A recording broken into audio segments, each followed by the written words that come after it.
Kyle Kuzma, Paolo Banchero at Alexa Abramovich, yan ang ating pag-uusapan. Final seconds. Bryant for the win. Bang! Kyle Kuzma nag-enjoy pa rin kahit natalo sa isang batang fan sa laro ng knockout game. Sumali kasi si Kuzma sa isang event sa isang center sa New York City.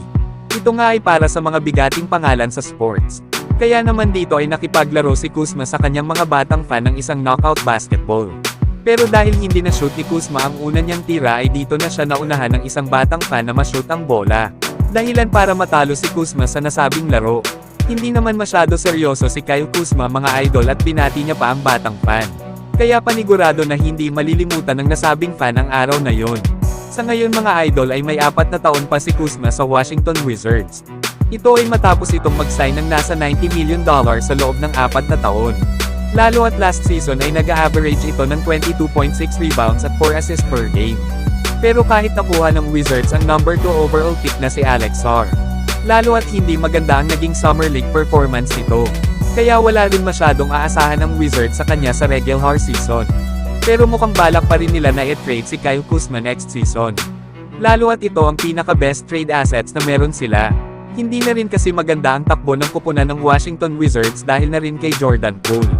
At kahit nadagdagan pa sila ng mga veterano katulad nila Malcolm Brogdon at Jonas Valanciunas, ay kailangan pa rin talaga ng Wizards na makuha sa susunod na taon itong si Cooper Flagg. Samantalang Paolo Banchero na tanong naman ni Stephen A. Smith sa pagbisita nito sa palabas na First Take, na kung ano ba daw ang masasabi nito sa mga kupunan ng Boston Celtics na defending champion, lalo na sa mga kupunan ng New York Knicks at Philadelphia 76ers na lalong lumakas.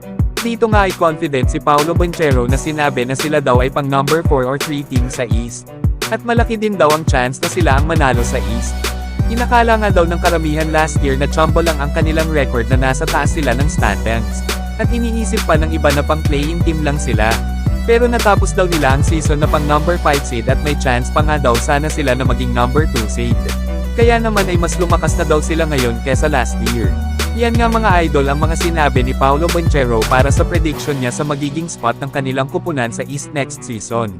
Maganda nga ang ipinakita ng Orlando Magic last year, na kung saan ay nakikipag-compete pa sila sa top spot sa Eastern Conference. Pero tinapos nila ang regular season bilang pang 5 seed na may record na 47 wins at 35 losses. Na pagdating nga sa playoffs ay isang panalo na nga lang sana para maka-advance sila ng semifinals laban sa Cleveland Cavaliers. Pero dahil sa performance ni Donovan Mitchell sa Game 7 ay na-eliminate ng Cavaliers ang Orlando Magic. Pero mukhang babawi na ang Magic ngayong season lalo at nakuha nila ang mga NBA champion na sila KCP at Corey Joseph. Kaya magandang addition ito sa batang team ng Orlando Magic na pinapangunahan nila Franz Wagner at Paolo Banchero.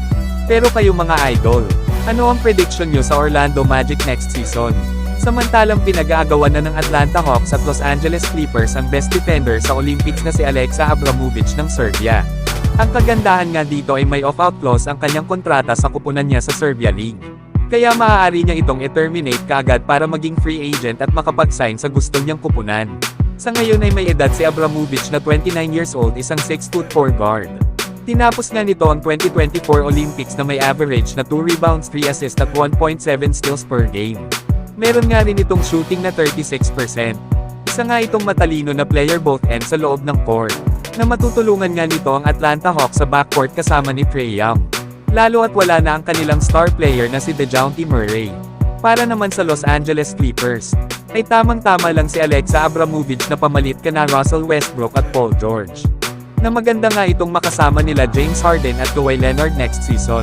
Pero kayo mga idol, saan nyo gusto mapunta itong si Alexa Abramovich?